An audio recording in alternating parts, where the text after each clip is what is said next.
a ser más tolerable porque el impacto de cuando uno se ve como es, hermanos, acuérdese de Job, dijo, ahora me veo como soy, me aborrezco y me arrepiento en polvo y en cenizas. Esa es la verdadera conversión. Cuando uno se ve como es, hermanos, uno se horroriza de ver las estupideces que ha hecho, aunque sea por error, pero un pecado por error no deja de ser pecado. Y muchos voluntariamente y adrede uno los ha cometido. Y cuando la gente se levante, acuérdese que el diablo ya no va a estar ahí para engañar a nadie, va a estar en el lago de fuego. Entonces la gente se va a levantar y frente a ese trono, y Dios con su poder, yo no sé bien cómo va a ser la logística de eso, pues Dios sabe cómo va a ser. A lo mejor para eso estaremos ahí para ayudarle, pero cada uno va a verse de frente tal como es y todo lo que hizo, hermano. Y se van a acordar quiénes eran, porque dice que la reina del sur se levantará con ellos y se le va a acordar que ella vino desde los fines de la tierra para escuchar a Salomón.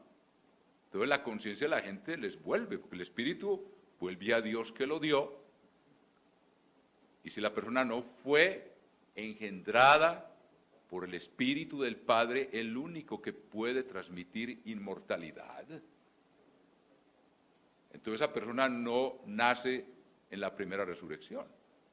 Leímos en Hebreos 11, para que ustedes entiendan bien esto, en Hebreos 12, que nosotros ahora tenemos acceso al trono de Dios donde están los espíritus de los justos hechos perfectos. O sea, los que ya murieron, fueron engendrados por el Espíritu de Dios y volvieron al Padre, pero están en una categoría especial, porque esos espíritus, como están ya fecundados, ya van a ser criaturas nacidas con espíritu, con un cuerpo espiritual.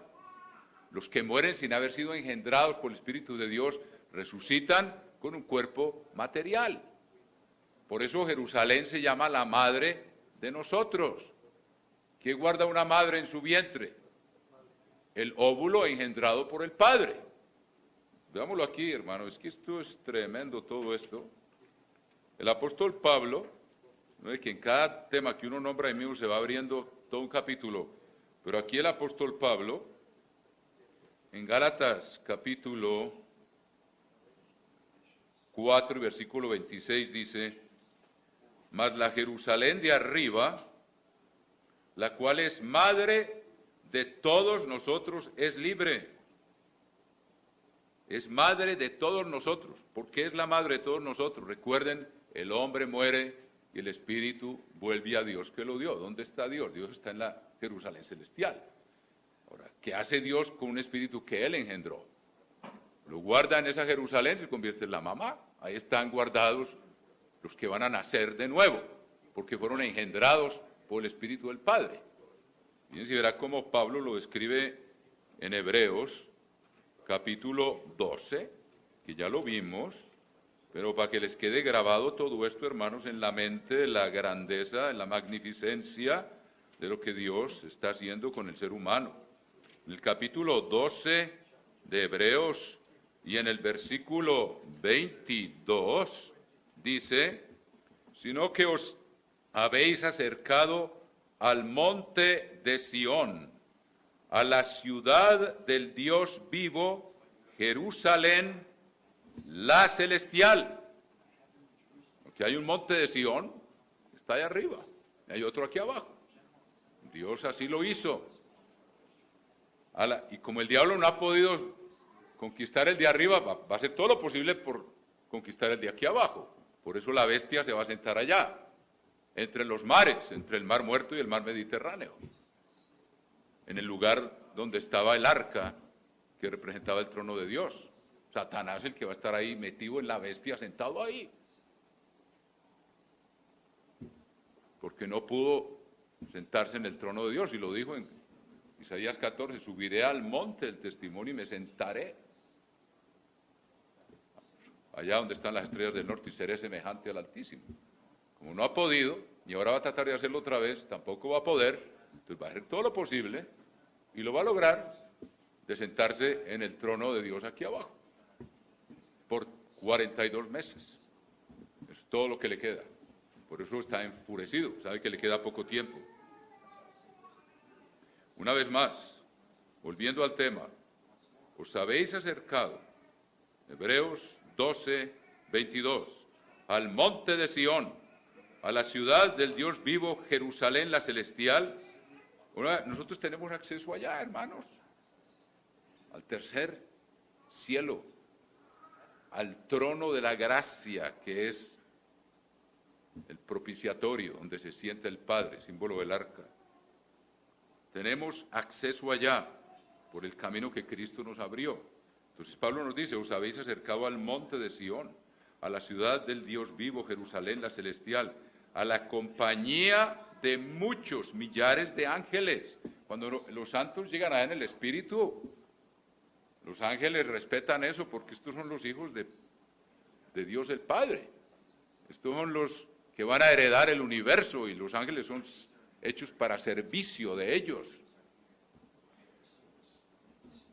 A la compañía de muchos millares de ángeles, a la congregación de los primogénitos, o sea, los primeros que fueron engendrados por el Espíritu, por el esperma de Dios el Padre, tal como lo dice 1 Juan 3, la simiente de Dios engendra a esos hijos. A la congregación de los primogénitos que están inscritos en los cielos, ¿dónde? En el libro de la vida. El libro de la vida quiere decir los que han recibido la simiente de la vida eterna. Están inscritos en ese libro. Y Dios le tiene reservado un nuevo nombre. Sí son vencedores. Si no, Dios le va a dar ese nombre que ya está escrito ahí, que implica una función que va a desempeñar en el cuerpo de Cristo. Dios se la va a dar a otro. O sea, esa creencia de que Dios lo llama y la persona ya está predestinada y no se puede condenar o no puede ir al lago de fuego es falsa. Así como alguien tomó el puesto de Judas. Dios necesitaba 12 tronos. Y con Judas estaba presente cuando Jesucristo dijo, os sentaréis sobre 12 tronos para regir a las 12 tribus de Israel. Ahora Judas cayó y Dios llamó a otro, a Matías, para que se sentara en el trono que le fue ofrecido a Judas. Y a nosotros nos está ofrecido un trono, vamos a reinar con Cristo. Y si nosotros fallamos, Dios le va a dar ese trono a otro, que sea fiel hasta el fin. Eso lo tenemos que tener bien claro, hermanos. Al que venciere, no borraré su nombre del libro de la vida. O sea, borrar quiere decir, este nombre lo tenía yo asignado a fulano y resulta que no ha sido fiel. Yo llamo a otro y a ese le doy la oportunidad, a ver si es fiel hasta el fin. Sencillo. A la congregación de los primogénitos que están inscritos en los cielos, en el libro de la vida. Allá están, ya cada nombre está asignado a cada uno de esos primogénitos. Y los que ya vencieron ya tienen ese nombre definitivamente y Dios se los va a revelar en las bodas del Cordero. A Dios el juez de todos, los espíritus, oiga, a Dios el juez de todos. O sea, nosotros tenemos acceso a la presencia de Dios y dice a los espíritus de los justos hechos perfectos. O sea, los que murieron vencedores, sin dejar que fuera la carne la que los manipulara. Llegaron a ser vencedores, dueños de sí mismos, con el poder del Espíritu de Dios. Entonces esa persona muere, y ese espíritu que vuelve a Dios, como dice Eclesiastés 12:7, el polvo vuelve a la tierra, el espíritu vuelve a Dios. Pero si ese espíritu fue engendrado por Dios el Padre, y se mantuvo hasta el fin, porque fue fiel, y venció, entonces se está categorizado como el espíritu de los justos hechos perfectos. Entonces, quiere decir que están impregnados, están fecundados con la vida eterna, esperando en el vientre de la nueva Jerusalén, que es nuestra madre. Ustedes como todo eso se va aclarando por qué, dice Pablo por allá, es nuestra madre, y aquí lo explica. Ahí están los espíritus de los justos esperando nacer de nuevo cuando suene la séptima trompeta. Y fíjense cómo Dios, ya que estamos ahí, vamos a hablar de todo lo que podamos, hermano. Tomen nota. Vamos a ver cómo Dios describe en Isaías cómo esa nueva Jerusalén va a dar a luz los hijos que tiene ahí todos esos espíritus de los justos hechos perfectos. ¿Cómo los va a dar a luz? Vamos a ver en Isaías capítulo 66, creo que es. Y ahí está escrito cómo va a hacer eso. En Isaías 66, versículo 7.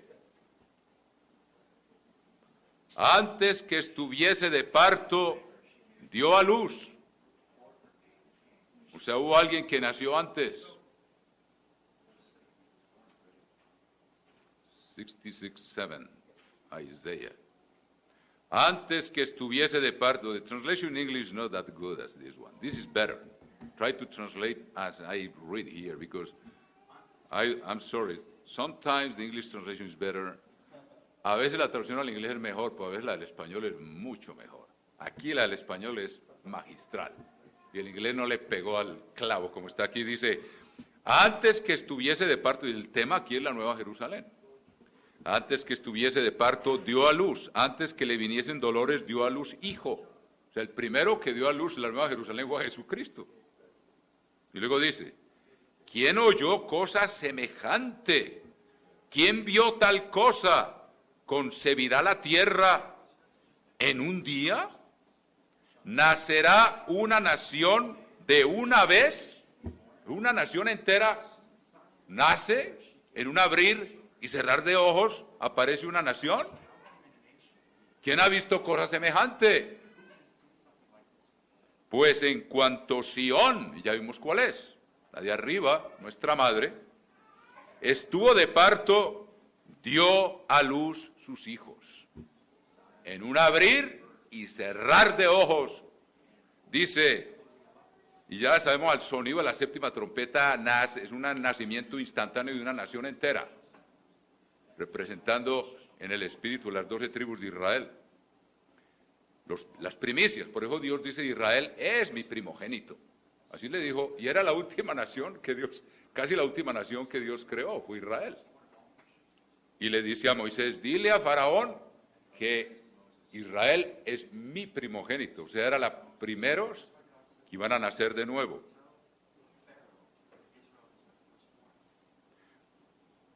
Mire lo que dice aquí, una vez más, ¿quién oyó cosa semejante? Versículo 8, ¿quién vio tal cosa? ¿Concibirá la tierra en un día? ¿Nacerá una nación de una vez? Pues en cuanto Sión estuvo de parto, dio a luz sus hijos, nuestra madre, donde estaban los justos, los espíritus de los justos hechos perfectos. ¿Yo qué hago dar a luz? Dice Dios. ¿No haré nacer? Dijo el Eterno, ¿yo qué hago engendrar? Ahí está Pentecostés, cuando el Espíritu de Dios está simbolizado el engendramiento. ¿Yo qué hago engendrar? ¿Impediré el nacimiento? Dice tu Dios. O sea, si Dios engendró hijos, si Dios dio el Espíritu, ¿va a impedir que nazcan? No, ellos van a nacer. Dios los engendra cuando todavía somos carne y hueso, y cuando suene esa última trompeta, si hemos sido fieles, naceremos de nuevo. Jerusalén dará a luz sus hijos. Hermanos, tremendo.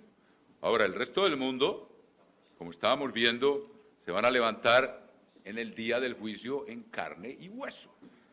Ahora, la descripción de eso se encuentra en Ezequiel, capítulo 37. Vamos a leer esto.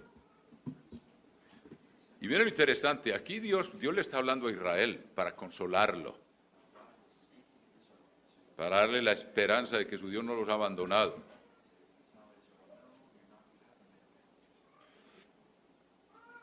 Pero esto que está aquí se aplica al género humano, a todos los que murieron antes de que Cristo viniera, a todos. Y ya lo vimos, la prueba está en las palabras de Jesucristo. La reina del sur, que no era israelita, se levantará en el juicio. Por eso esa descripción, vi un trono blanco y vi a los muertos, grandes y pequeños, delante del trono. Aquí Dios le da esta revelación. Israel. Pero en el libro del Apocalipsis Dios revela que no es únicamente Israel. Y Jesucristo lo empezó a revelar cuando dijo: los de Sodoma y Gomorra van a estar ahí también. Los de Nínive se van a levantar y los van a condenar. Va a ser parte del juicio, como para hacerlos caer en cuenta del pecado que cometieron. ¿Para qué? No para destruirlos, para que se arrepientan y Dios les dé su espíritu y puedan tener un cuerpo espiritual al cabo de 100 años en que han demostrado que van a vivir como Dios quiso que vivieran desde el principio, y entonces serán transformados para poder entrar en los nuevos cielos y la nueva tierra. El que no tenga un cuerpo espiritual no entra ahí. Todo esto va a ser barrido, vamos a verlo en un momento. Capítulo 37 de Ezequiel. La mano del Eterno vino sobre mí. Estoy leyendo el versículo 1. Y me llevó en el espíritu del Eterno y me puso en medio de un valle que estaba lleno de huesos. Y me hizo pasar cerca de ellos por todo en derredor. Recuerde que esto es una visión. Y Dios aquí incluye toda la nación, y quién sabe en cuántos sitios morirían, pero quiere dejar un mensaje claro. Y aquí que eran muchísimos sobre la faz del campo, y por cierto secos en gran manera. Y me dijo: hijo de hombre, ¿vivirán estos huesos? Y dije: Señor, tú lo sabes. Recuerden, aquí se cumple lo que dice: los demás muertos no vivieron hasta que se cumplieron 1000 años. Todo esto, en la Biblia, todo tiene que encajar, hermanos, como un rompecabezas. Aunque sea una ficha que no encaja, no encaja. Todo tiene que encajar. Y luego dice, y me dijo, versículo 2, me hizo pasar cerca de ellos por todo en derredor, y aquí que eran muchísimos sobre la faz del campo, por cierto secos en gran manera. Y me dijo: hijo de hombre, versículo 3, ¿vivirán estos huesos? Y dije: Señor eterno, tú lo sabes. Me dijo entonces: profetiza, perdón hermano, profetiza sobre estos huesos y diles: huesos secos, oíd palabra del Eterno. El poder de Dios, uno no alcanza a imaginar qué es el poder de Dios, hermano. Así ha dicho el Eterno, el Señor, a estos huesos: he aquí yo hago entrar espíritu en vosotros y viviréis. Aquí es todavía el aliento de vida, que es espíritu, ruaj, la misma palabra. El uno es aliento de vida y el otro es Espíritu Santo, el aliento santo que viene de Dios. Y pondré tendones sobre vosotros y haré subir sobre vosotros carne. Es una resurrección física al cabo de los 1000 años. Y os cubriré de piel y pondré en vosotros espíritu y viviréis y sabréis que yo soy el Eterno. Pues ahí sí lo van a ver, ya sin que Satanás esté. Bueno, el diablo estaba suelto en todos los años del Éxodo, hermanos, en todos los años de los reyes, de los jueces y de los reyes, y hasta que vino Jesucristo, Satanás estaba engañando al pueblo de Israel también, que ellos tenían más información para vencer. Y sabréis que yo soy el Eterno. Imagínense cuando lo vean sentado en el trono, van a saber que Él es, y el diablo no va a estar para engañarlos. Va a ser algo patente, evidente, y donde no va a haber sombra de engaño. Profeticé pues como me fue mandado, y hubo un ruido mientras yo profetizaba, y he aquí un temblor, y los huesos se juntaron cada hueso con su hueso. Y miré, y aquí tendones sobre ellos, y la carne subió, y la piel cubrió por encima de ellos, pero no había en ellos espíritu. Y me dijo: profetiza al espíritu, profetiza, hijo de hombre, y di al espíritu: así ha dicho el Eterno, el Señor, espíritu, ven de los 4 vientos, y sopla sobre estos muertos, y vivirán. Como dice Dios, sopló en las narices de Adán aliento de vida, y fue Adán un alma viviente, un ser viviente. Y profeticé cuando me había mandado, y entró espíritu en ellos, y vivieron, y estuvieron sobre sus pies un ejército grande en extremo. Esta es la visión que vemos en Apocalipsis 21, pero no es solamente Israel. todas las naciones, les repito, Jesucristo dijo en el día del juicio,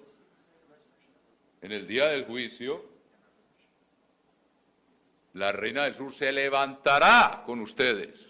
O sea, aquí están, aquí van a estar estos huesos secos y ahí va a estar la reina del sur y los de Nínive. Pero esta explicación concreta para Israel, Dios tiene un propósito de por qué revelárselo a Israel. Ellos necesitan esa visión y esa esperanza.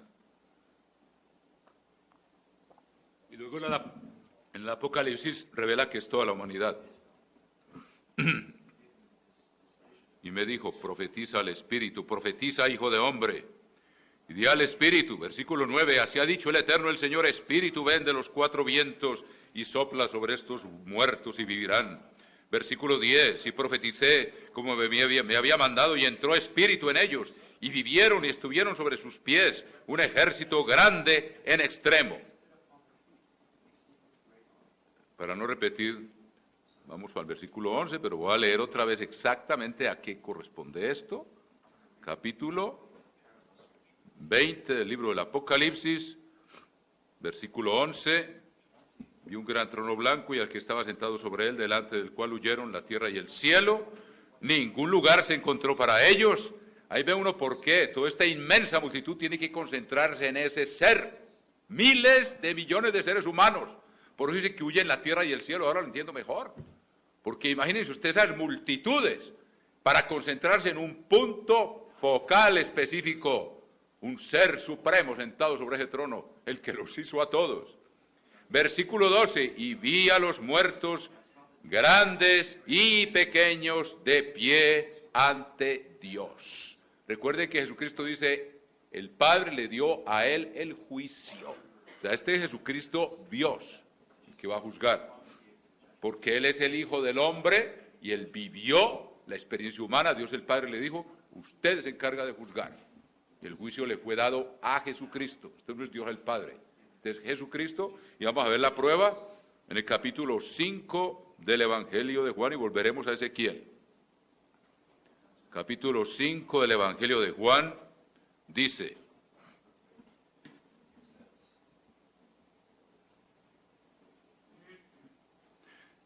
(5:25), vean que todas estas cosas corresponden.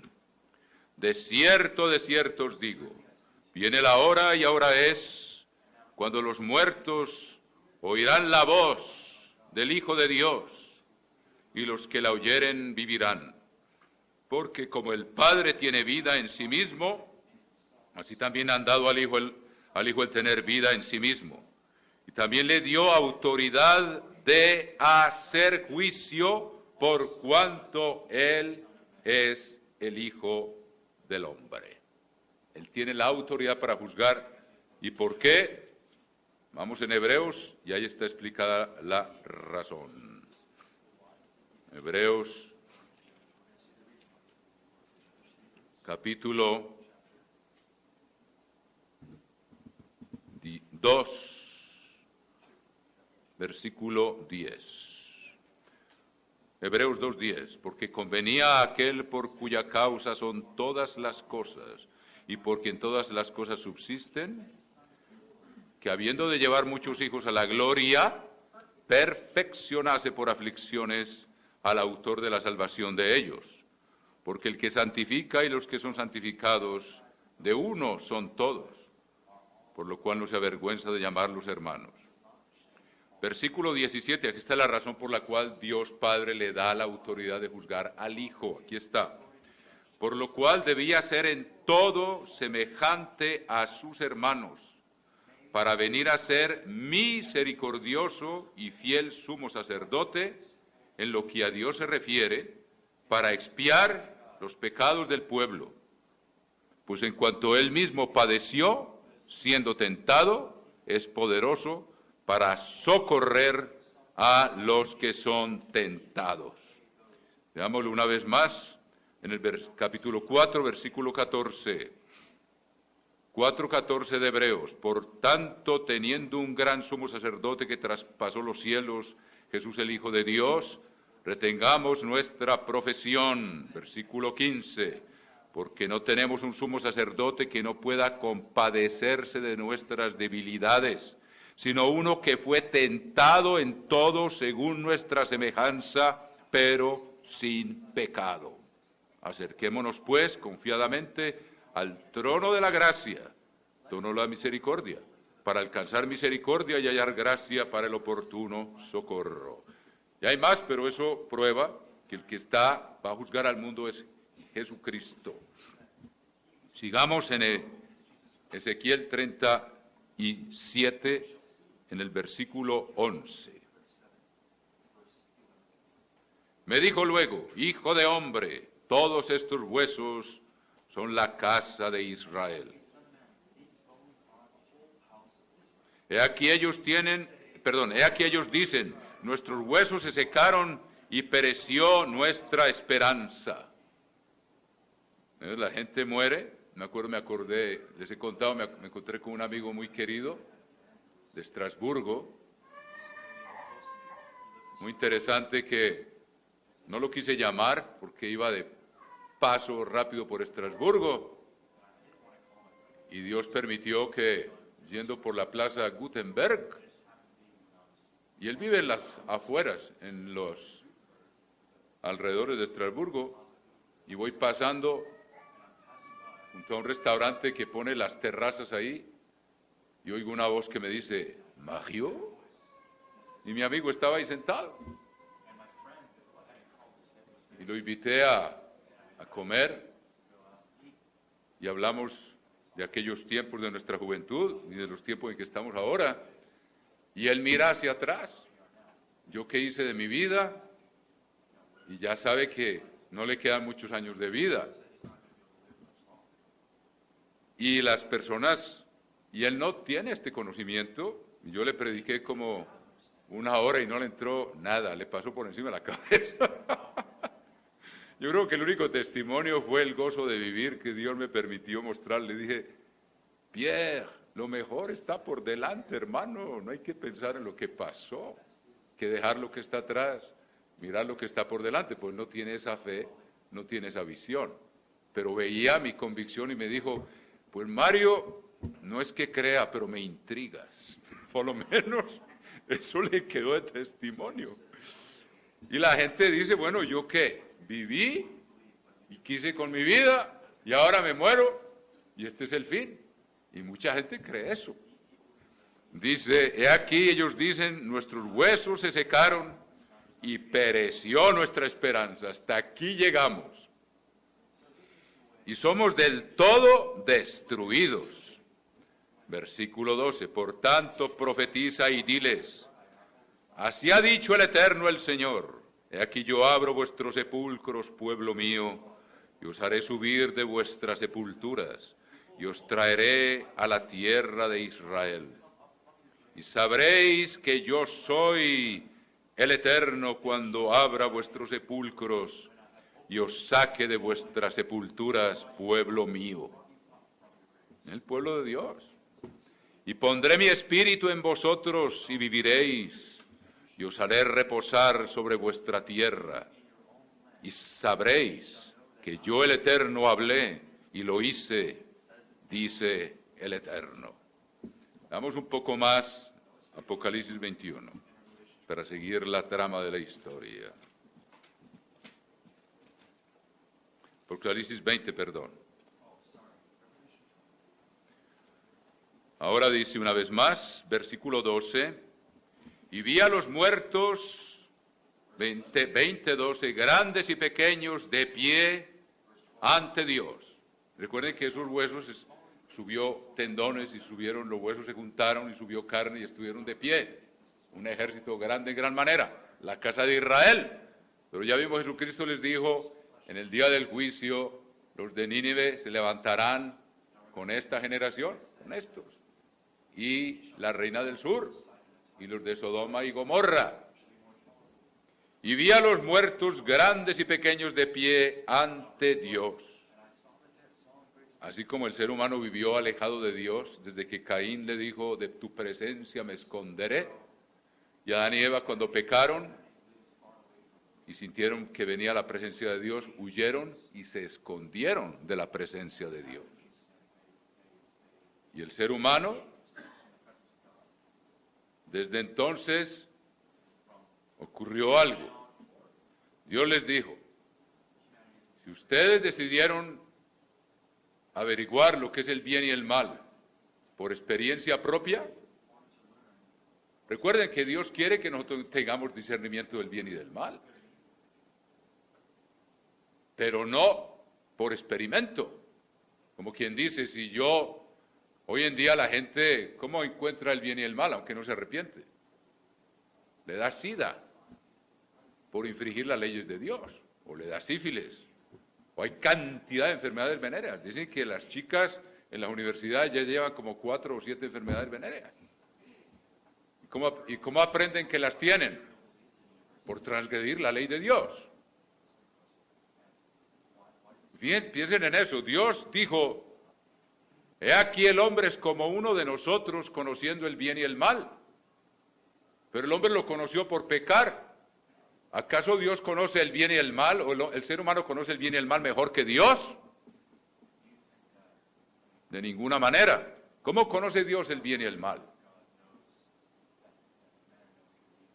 Dios vive en la altura, en la dimensión eterna, y Él ve cuando hay una desviación de la ley de Dios. Él sabe exactamente cuáles van a ser las consecuencias.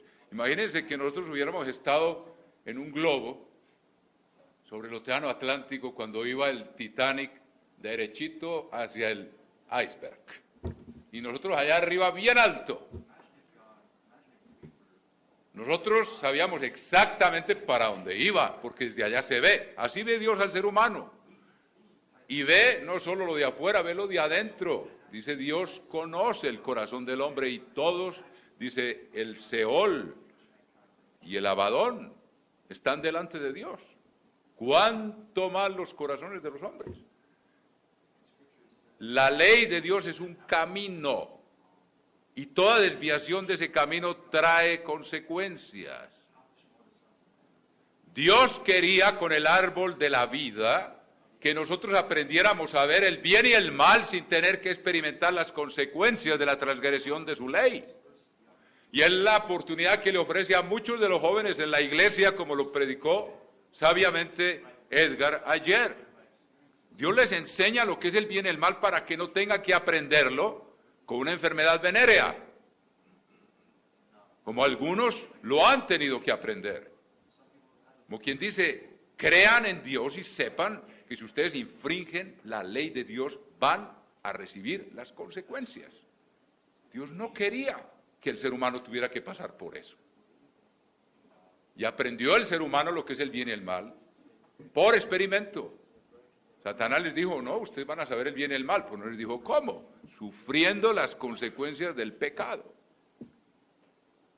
En cambio, Dios desde su dimensión eterna, como si estuviéramos nosotros sobre un globo, en pleno océano Atlántico, y yendo el Titanic derechito a toda máquina rumbo al iceberg, nosotros no necesitamos estar en el Titanic para saber lo que le va a pasar. Desde arriba uno ya sabe cuáles son las consecuencias. Así Dios ve la humanidad desviada, y Dios sabe, y por eso puede predecir con anterioridad cuándo un imperio va a terminar, porque Él en su dimensión eterna tiene visión perfecta, 2020, en la eternidad que nos precede, la eternidad que está por delante. Y el curso de las naciones y de todo ser humano, Dios lo ve, y Él sabe en dónde van a ir a parar, y quiere que nosotros adquiramos esa visión que Él tiene, y vivamos con esa sabiduría que Él nos quiere dar, sin tener que estar experimentando las consecuencias del pecado. Ahora, cuando el ser humano se escondió de Dios, entonces, ¿qué hizo Dios? Dijo, bueno, ustedes han decidido aprender el bien y el mal, sufriendo las consecuencias. Las primero se sintieron avergonzados, se sintieron desnudos, que el pecado es símbolo de desnudez, la desnudez es símbolo del pecado. Se escondieron de la luz. ¿Qué dijo Dios? Aquel cuyas obras son malas no viene a la luz, para que no sean manifiestas sus obras, sino que se esconde. Pero aquel cuyas obras están hechas en Dios viene a la luz, para que sean manifiestas. Por eso nos pide a nosotros vivir como lo predicó Juan David ahora, de acuerdo con el camino de Dios, para que la gente vea la luz.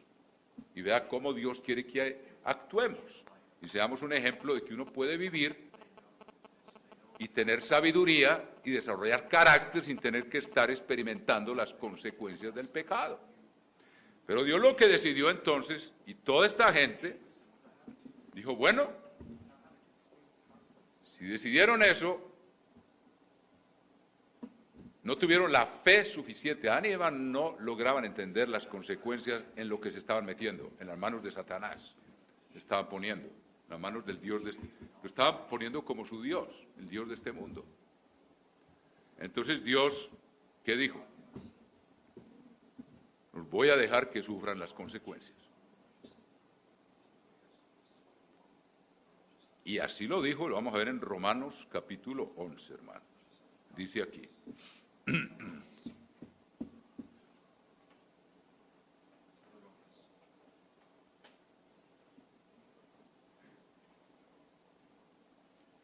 Versículo 11, capítulo 11, versículo 32.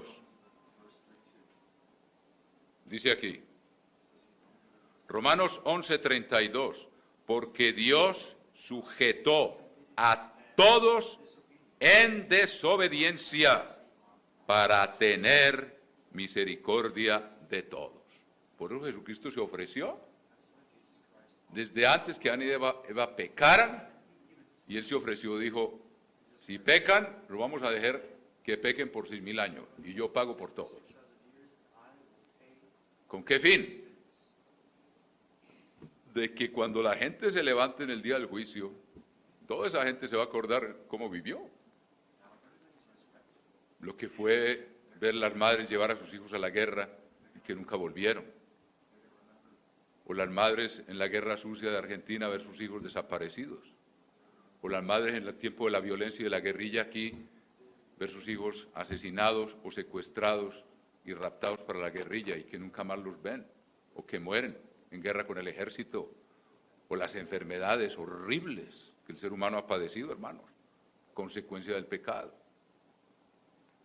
Y todos estos 6,000 años, dice aquí, Dios sujetó a todos en desobediencia. Por eso dijo las parábolas para que no las entendieran, porque no era el tiempo todavía en que Dios habría de darles la luz.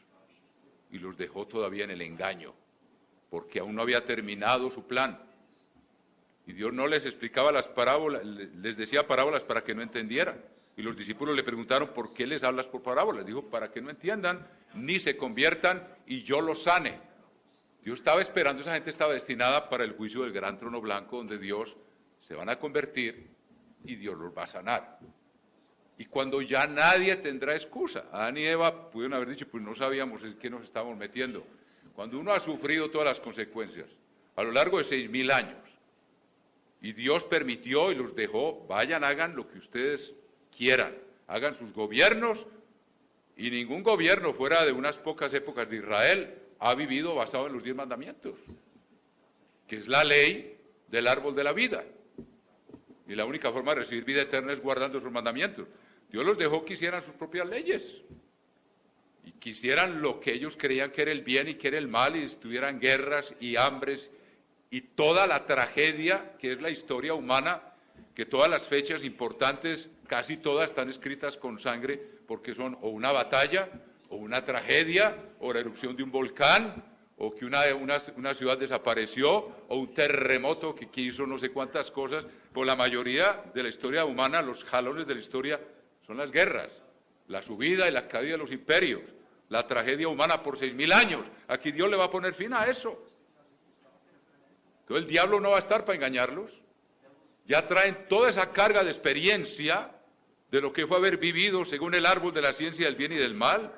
Y Dios, a propósito, dijo, los voy a dejar engañados hasta el día del juicio. Por eso llamó a unos pocos, y entre ellos a nosotros, antes, para que desarrolláramos el carácter necesario para poderle ayudar en esta tarea. Porque Dios sujetó a todos en desobediencia para tener misericordia de todos. Que Jesucristo, ¿qué es lo que va a hacer en el juicio del gran trono blanco? La gente dice, el juicio será más tolerable para los de Sodoma y Gomorra que para vosotros. Porque cuando ellos vean el gran trono blanco y vean al que estuvo en sus calles y en sus campos y en sus ciudades y que no le creyeron y que no se arrepintieron, se van a avergonzar como Job. Yo me aborrezco en polvo y ceniza. Y Jesucristo les va a decir, está bien, si se arrepienten, yo ya pagué por sus pecados, yo les perdono, yo les ofrezco que vivan de acuerdo a lo que yo siempre hubiera querido desde el jardín del Edén. Y recuerden que para este entonces, durante 1000 años, que no alcanzamos a leer bien en esta fiesta porque es tanto el material, Dios va a estar restaurando la tierra, los desiertos convertidos en vergeles, fuentes de aguas por todos lados, árboles, vergeles. Va a haber árboles frutales. ¿Usted qué cree? Para esa multitud, ellos van a volver al jardín del Edén, que va a ser la tierra entera. Así como Adán y Eva eran dos nomás, y Dios les dio un jardín del Edén, ahí salen todos los que salieron de Adán y Eva, con excepción de nosotros, que nacimos ya de Dios, vuelven a un jardín del Edén, y se van a acordar cómo vivieron, se van a acordar de lo que fue el engaño en que estuvieron, van a reconocer los pecados que hicieron, y Jesucristo estará ahí para decirles. Por eso dice, está mal traducido que el castigo en el día del juicio. Es el juicio el que es más tolerable para unos que para otros. Porque hay unos que cometieron pecados más graves. Así que Dios los sujetó a todos en desobediencia para tener misericordia de todos. ¿Por qué? Una vez que el ser humano se ha quemado los dedos y conoce las consecuencias del pecado, ahora Dios le dice, bueno, olvídese de todo eso. Lo vuelvo a traer a la vida con un cuerpo joven y fuerte. Yo no sé de qué edad van a aparecer los seres humanos, pero unos grandes, otros pequeños. Le entrego un planeta completamente renovado como el jardín del Edén. Seguro esa gente va a tener que estirar la mano nomás y va a haber frutas por todos lados para poder comer. Y seguro Dios va a preparar que haya ropa para toda esa gente también. Para eso tenemos 1000 años de preparación. Y entonces Dios los va a enseñar, les va a decir, bueno, ahora reconocen sus pecados. Si se arrepienten, yo les perdono. Pero ahora me tienen que demostrar que van a vivir sin el engaño de Satanás. Y les voy a dar mi espíritu. Por eso dice que se abrieron los libros y se abrió el libro de la vida. ¿Por qué? Uno no entiende la Biblia si no tiene el Espíritu de Dios.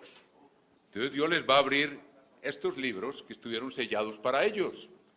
Recuerden que hay muchas profecías, no sé si encuentro ahora en Isaías. La gente y la mayoría de la gente, ustedes lo saben, no entiende la Biblia. No es fácil de entender y Dios lo hizo a propósito. Ahora Dios les va a abrir los libros. La palabra los libros es Biblia. Biblia es nominativo plural de biblos en griego, que significa los libros. Entonces Dios se los abre para que lo entiendan, como aquí en esta fiesta hay cosas que no sabíamos, a pesar de todo lo que hemos aprendido, y Dios nos sigue abriendo los libros. Dios va a hacer con ellos lo que estuvo haciendo y está haciendo con nosotros ahora. Ahora nos está juzgando a nosotros. El juicio comienza por la casa de Dios. Dios nos está juzgando ahora y nos está abriendo los libros para que los pongamos por obra. Y sabemos que el año entrante tenemos que llegar con un fruto de crecimiento, demostrándole a Dios que estamos poniendo por obra lo que Él nos está enseñando a medida que nos abre los libros, y con el poder del Espíritu, porque nuestros nombres están reservados en el libro de la vida. Entonces lo que Dios va a hacer con ellos es lo mismo que hemos estado haciendo aquí ahora, a escala mundial, con todo género humano, para tener una visión de conjunto, mis queridos hermanos.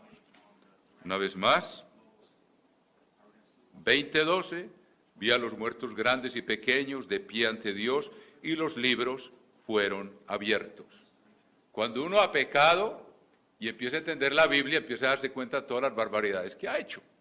Cuando lee los 10 mandamientos, ya los entiende, dice, ya se ve uno como es. Y dice, y otro libro fue abierto, el cual es el libro de la vida. O sea, Dios le da la oportunidad a esa gente que se arrepienta, les abre los libros, el diablo ya no está, nadie los va a engañar. No van a tener excusa. Se van a acordar de todo lo que sufrieron, del engaño en que estuvieron, de las consecuencias que tuvieron sus pecados. Pero ahora van a ver cómo se pueden evitar si ponen de acuerdo, si ponen por obra lo que dicen los libros. Y el libro fue abierto, otro libro fue abierto, el cual es el libro de la vida. Quiere decir, Dios les va a dar el Espíritu Santo cuando se arrepientan. Toda esa gente va a ser bautizada. Y les abre los libros y les da el Espíritu. Y fueron juzgados los muertos por las cosas que estaban escritas en los libros según sus obras. ¿Qué está haciendo Dios con nosotros ahora? Dios nos está juzgando por las cosas que están escritas aquí. A ver si las estamos poniendo por obra o no. Porque dice, el que oye mi palabra y la pone por obra, edifica su casa sobre la roca.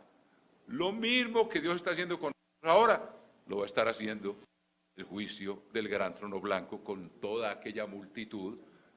No sabemos cómo será la logística, Dios sabe.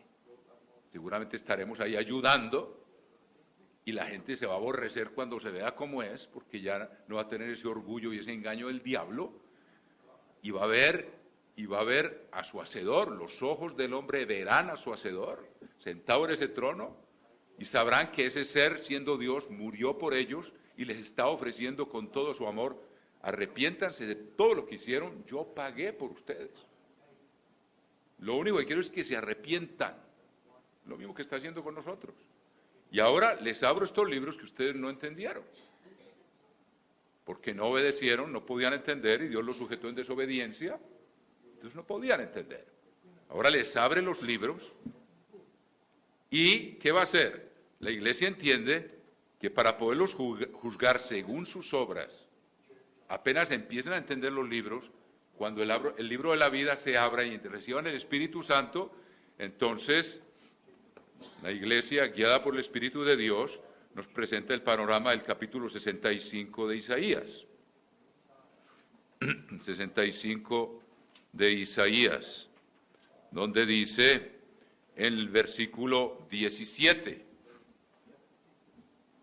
porque aquí yo crearé nuevos cielos y nueva tierra. Hay quienes creen que esto es la renovación física de la tierra que Jesucristo va a hacer durante el milenio, que la tierra va a ser totalmente destruida y Él va a enviar su Espíritu y va a renovar la faz de la tierra. O sea que Dios la prepara físicamente, como les dije, la convierte en un jardín del Edén para poder recibir a los miles y miles de millones de seres humanos que han vivido sujetos a desobediencia. Y ahora ya viene y les enseña: aquí yo crearé nuevos cielos y nueva tierra, y de lo primero no habrá memoria, ni más vendrá el pensamiento. Ahora esto se puede referir también a los nuevos cielos y la nueva tierra. Estoy seguro que eso también hay textos aquí en Isaías que estudiaremos si tenemos tiempo. Mas os gozaréis y os alegraréis para siempre en las cosas que yo he creado. O sea, lo que entiende la iglesia es que esta gente viene, Dios les hace ver lo que fue su vida, les trae, por eso será más tolerable el juicio, se aborrecen, se arrepienten, dice: yo pagué por todos ustedes, les ofrezco mi espíritu, les abro este libro y les permito que ahora gocen de esta tierra que yo he regenerado durante 1000 años, y seguramente cada uno tendrá su propiedad, y al parecer son 100 años en los cuales Dios les permite ese tiempo para demostrar que van a poner por obra lo que están entendiendo en la Biblia, lo van a poner por obra, física y espiritualmente. Mas os gozaréis y os alegraréis para siempre en las cosas que yo he creado. Recuerden que la tierra va a ser totalmente regenerada como un jardín del Edén. Porque aquí yo traigo a Jerusalén alegría y a su pueblo gozo. Recuerden que ahí va a estar la casa de Israel, y los va a traer a Jerusalén, que va a ser el sitio seguro donde estará el trono blanco. Y me alegraré con Jerusalén y me gozaré con mi pueblo, y nunca más se oirán en ella voz de lloro ni voz de clamor. O sea, esta gente va a vivir una vida completamente distinta, con los ojos abiertos, viendo al que los rescató, entendiendo el libro, guiados por el Espíritu. Mejor dicho, el que no quiera ya no tiene excusa, porque ya vivió las consecuencias del pecado. Adán y Eva no sabían en lo que se estaban metiendo.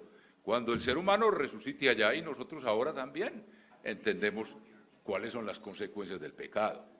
Si vamos a vivir otra vez en pecado, no tenemos excusa. Y no se oirán en ella más voz de lloro ni voz de clamor. O sea, va a haber paz mundial. No habrá más allí niño que muera de pocos días, ni viejo que sus días no cumpla. Porque el niño morirá de 100 años, y parece ser que es el tiempo que Dios les va a dar, y el pecador de 100 años será maldito. O sea, el que en 100 años, después de que vuelve a la vida, se acuerda de lo que vivió engañado por el diablo, y ahora, sin estar engañado por el diablo, se ve como es, porque el diablo nos impide vernos como somos, por el orgullo que tenemos, absorbido del príncipe de la potestad del aire.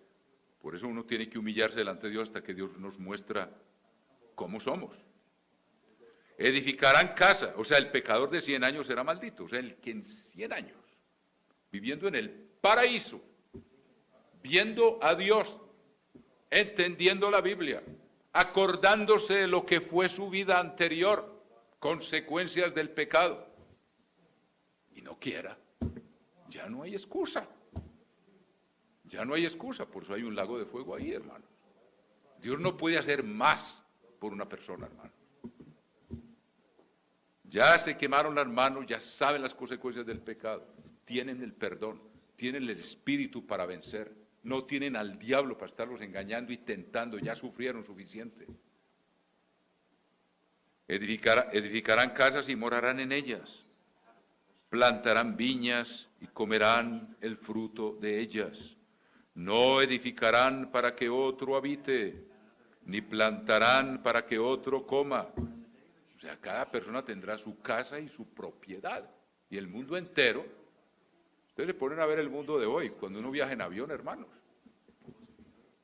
Entre California y, por ejemplo, y Charlotte, la mitad del recorrido en avión es desierto.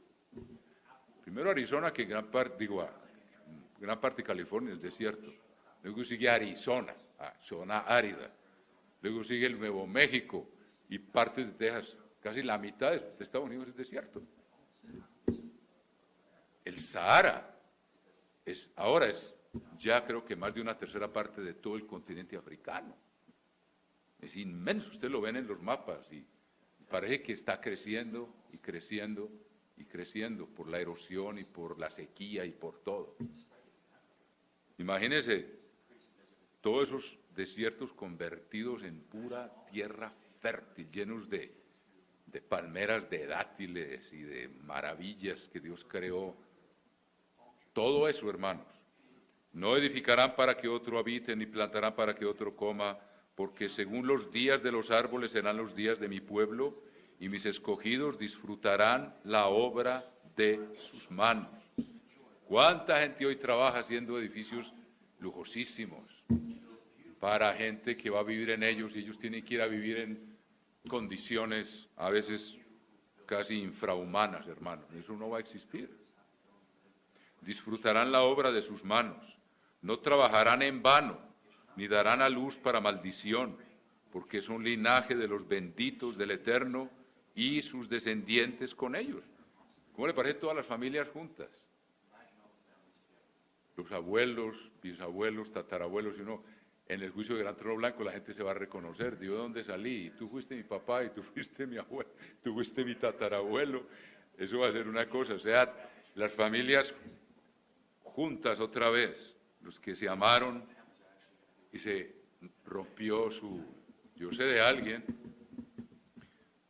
que dice, con el único que yo me casaría fue con aquel con el que yo me casé. Y si esto va a ser así, yo lo voy a estar buscando y me voy a volver a casar con él. Porque hasta que la muerte nos separe. Ahora hay otros que dicen, bueno, si nos separó la muerte, voy a aprovechar para casarme con otra. Que el matrimonio queda disuelto con la muerte. O sea que a los que les fue mal tendrán la oportunidad de encontrar y ensayar a ver cómo les va obedeciendo a Dios. Les tiene que ir bien, o si no, no van a servir. Ya no van a tener excusa, como les dije. Versículo 24, antes que clamen responderé yo. Dios no va a estar escondido ni lejano, va a estar ahí y nosotros con Él, con Cristo, ayudándole a todas esas multitudes. Mientras aún hablan, yo habré oído, el lobo y el cordero serán apacentados juntos. Esto parece que se repite aquí porque le va a corresponder a los del juicio del gran trono blanco, así como en Isaías 11 les va a corresponder a los que vivan durante el milenio. El lobo y el cordero serán apacentados juntos y el león comerá paja como el buey, y el polvo será el alimento de la serpiente, no afligirán ni harán mal en todo mi santo monte, dijo el Eterno. Hermano, yo creo que con esto ahora podía empezar, pues yo estoy, como les dije, un poquito fatigado, ha sido muy intensa la fiesta y anoche no dormí muy bien, pero bueno, que Dios nos permita tener esta visión y saber que después vendrán los nuevos cielos y la nueva tierra, y estos seres, si son fieles, al cabo de los 100 años, serán transformados en seres espirituales, y se fundirá toda la materia, y habrá nuevos cielos y nueva tierra, y ya las perspectivas de ahí, hermanos, se extienden hasta la eternidad. No sabemos en detalle todos los aspectos, pero Dios nos ha dado suficiente para que lo alabemos y nos alegremos de que el plan de Dios va a triunfar y la mayoría del género humano va a ser salvo. Y el sacrificio de Cristo habrá cumplido su pleno propósito. Que Dios los bendiga, hermanos.